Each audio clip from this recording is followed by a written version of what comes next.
in modern medicine and modern science, there's a tendency to identify consciousness, mind, and brain, make mind a function of the brain, consciousness a function of the mind, and to treat them chemically and to alter them chemically, and that well-being is good chemistry of the brain, higher consciousness is good chemistry of the brain, and unhappiness is bad chemistry of the brain. Nobody's responsible, but we need to change the chemistry to make it better.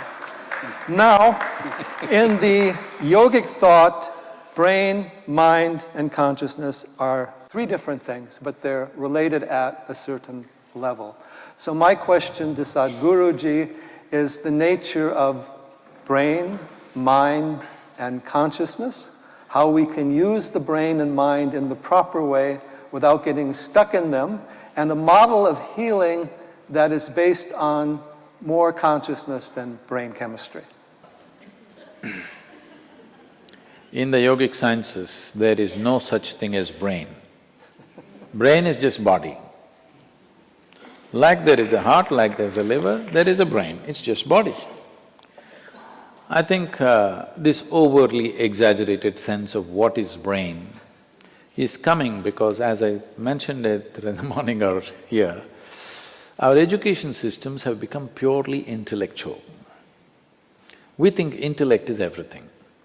Let me… I will try to say it in a very brief way.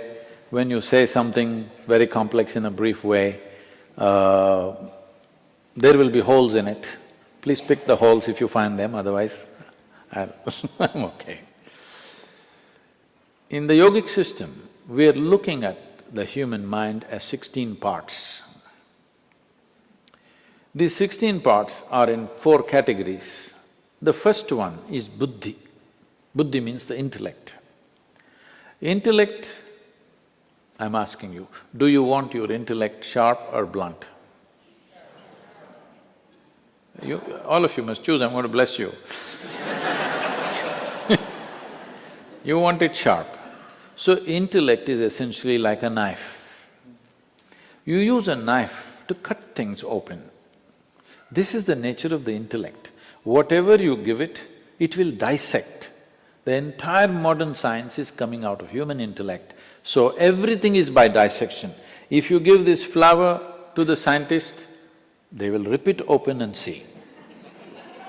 If you rip it open and see, yes, of course, there are many facts you will know about the flower, only thing is you won't have the flower after that.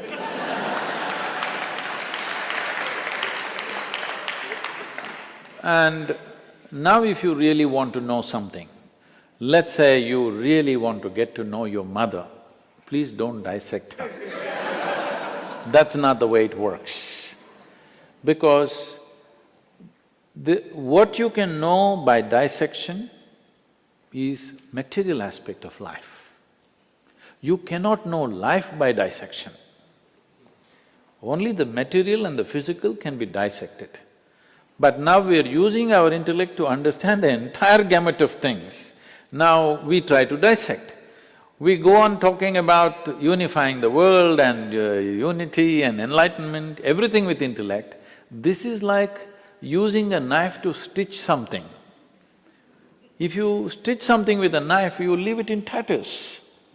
So you are seeing this, the more knowledge you gather about something, the more misunderstanding and further away from truth we are becoming, not because information is bad, because we are trying to stitch with a knife. So intellect is like a knife, it must be sharp, it is a survival instrument. If you did not have a discriminatory intellect, you would not be surviving on this planet, it's very, very vital. But survival is all that it can do. But intellect cannot function unless there is a certain volume of memory. If you wipe out all your memory, it doesn't matter how… whatever your IQ is right now, if you take off all your memory, you will suddenly look stupid. You may be still intelligent, but you look stupid. This always happens in India. People are putting rural children and urban children together and testing them. Just because of the volume of information that the urban child has, he looks smart. A rural child looks stupid, but you put them in real situations, you will see they will come out so smart because their intelligence is fully on. So, intellect looks smart only when you back it up with lot of information, and hence you see information technology and everybody is mad about information. They're not looking into their phones simply for waste of time, because only with all that bits and pieces of data, they look smart among their friends, in the society in which they live. It's only with data they can look smart. Without data, they can't do one thing smart. I'll just tell you an example. We have two different types of schools. One is a modern kind of school where 30% of the children coming from United States in India, and another is a completely traditional school where we teach them only yoga, classical dance, classical music, Kalaripaitu, the mother of all martial arts, Sanskrit language and English language. They don't go through any academics as such. This was a few years ago. Little ones, they all run to the place to hand wash. Hand wash is at this height. Many of these 6, 7-year-olds can't reach. So all this… those who are going through modern education, they will go and stand there in a very civilized way, wait for a teacher or somebody to come and put a bench. They will climb on the bench and then wash.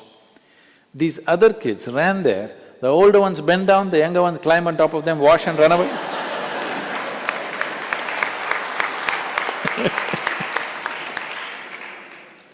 So, too much orientation towards intellect and the other dimensions of intelligence are completely uncultivated today. So the next dimension of the mind is referred to as Ahankara, which we have completely ignored. Ahankara does not mean ego as most people are beginning to think, it means identity. What are you identified with? Because intellect is essentially an instrument to protect the identity that you have taken on. If I say I'm Indian, suddenly my intellect makes me think that way, makes me willing to live and die for it. You will see just a piece of cloth, if you show, I mean a flag, people will have tears in their eyes. Just the identity. If you had put them somewhere else and shown another flag, the same thing would happen. In India, Pakistan, it's very striking because it was one nation and suddenly somebody drew a line and the entire emotion, the way it works is amazing, simply because you got identified with this or that. So intellect is an instrument which protects the identity. Identity is that instrument which allows the intellect to function in a certain way. When I say a certain way, suppose you're identified just with this, me as a person. Your intellect will do only this to protecting you all the time just doing this. Now I say, my identity is my family. Now your intellect will do everything to protect that. Or you say a community, a race or a religion or a nation. In the name of race, religion, nation, how many things we have done which are utterly idiotic and inhuman, but we do it with great pride because we are identified, because this is the nature. If we have to continue that analogy, if intellect is the knife, the hand that holds it is the identity. You tell me, in handling a knife is important that it must be sharp, but whether it becomes destructive or productive is determined by the hand that holds it, isn't it? But in today's society, in today's world, there is no cultivation of the hand at all. The smaller and smaller identities that we are creating will inevitably cause disturbance within the human being and in the world. There is no other way. Right from ancient times, in Eastern cultures, always we have been taught to have a cosmic identity, Aham Brahmasmi. At the age of 12, you must know Aham Brahmasmi, this means I am the cosmos. Without identifying with a limitless identity, no education should be given. Only after identity is fixed, then education. Because without the right kind of identity, education becomes destructive, because you have a limited identity. We can say whatever we want, but essentially all crime, all evil, all most terrible things that we do is just a question of limited identity, isn't it? This is This is my way, that is your way, this is my country, this is your country, this is my religion, this is your religion. This is all it is. So without cultivating the identity, we are sharpening the knife. We have an unsteady hand, but we are sharpening the knife and arming it with memory. So the next dimension of the mind is called manas, which is a silo of memory. Here there are 8 dimensions of memory. This starts from elemental memory, atomic memory, evolutionary memory, karmic memory and conscious memory, unconscious memory, articulate memory, inarticulate memory. Like this, there are many states of memory. As we already looked at this body carries the memory of everything that's happened on this planet. If we pay enough attention, we can know simply by looking at this how evolution has happened. Only 150 years ago, Charles Darwin talked about evolution by studying life on the planet. But over 15,000 years ago, Yogi spoke about how life evolved. He said, first, almost every Indian person knows it but not conscious of it, is the 10 avatars. You must be studying much of it. The first one is fish or water life, next one is amphibious, next one is a mammal, next one is half man, half animal, next one is a dwarfed man, next one is a full-grown man but volatile, next one is a peaceful man, next one is a loving man, next one is a meditative man, next one is supposed to be the mystical man. This is not one-man story, this is the evolution of life on this planet. So 15,000 years ago, somebody spoke about this by not looking into the microscope, but looking inward, because the entire evolutionary story is written here. So the yogic system is focused on this as to how to activate different dimensions of memory, because without that, with limited amount of memory, you are bound to act in immature ways. So if your intellect becomes super capable, then it's very, very important your identity is cosmic, limitless identity, and your memory is evolved, that all dimensions of memory are active. These 3 function in a certain way, some people have evolved it in certain ways, but largely it is happening in a very skewed way, too much of intellect and other things are very minimalistic. The 4th dimension of intelligence is referred to as Chitta. This is a dimension of intelligence which is unsullied by memory. See, we must understand this. We are who we are only because of the memory that we carry. From the color of our skin to what we identify with, what we are, whether we are male or female or everything is a question of memory. It is the memory stored in this which is deciding all these aspects. Whether I am a human being or some other creature is also a question of memory. Memory is a tremendous possibility, but memory is also a limitation and a boundary. What is you and what is me is right now, the boundary of this is just memory. What I remember in my system and what you remember in your system is the boundary. So memory is also a boundary. Memory is the basis of all forms that have happened. There is a certain memory which creates patterns, which patterns in turn create physical forms. The way we are, the kind of form that we have taken is essentially out of the basic memory that is there. Never it got confused in the sense, suppose you and a cow every day start eating mangoes. Never it happens that one day by accident or by lapse of memory, the cow became human or you became a cow. Both of you eat the same food every day, but it will not happen because the memory is so strongly instilled at various levels.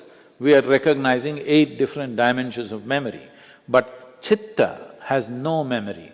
No memory means no boundary, an intelligence beyond bounds. In the yogic culture, there is a mischievous way of expressing this. We say, if you touch your Chitta, God will become your slave, because your intelligence becomes boundless, everything becomes within access. So, it is very important because this is the first time, we must understand this. This is the first time where our survival process is as organized as it is today. This is the first time that human beings have so much time to look at things. Otherwise, just putting the food together would take 24 hours. Once again, in affluent societies, we are going back to the same thing. As you said, in Montana, somebody has to work 3 jobs when so much land is there. Why do you need to do a job to make your food? No, because you want to buy it in Walmart. I'm saying we've just kind of twisted the entire thing. For the first time, our survival… For example, today you go into your superstore, what you need for next 1 year, you can buy, bring it home and not step out of your house for the next 1 year. It's possible, never before it was possible. Today morning's water, if you have to get, means you have to walk down to the river or the pond or something. For the first time, our survival process is so enormously organized, this is the time for humanity. This is the time for humanity to explore deeper dimensions of life. Brahmananda Swarupa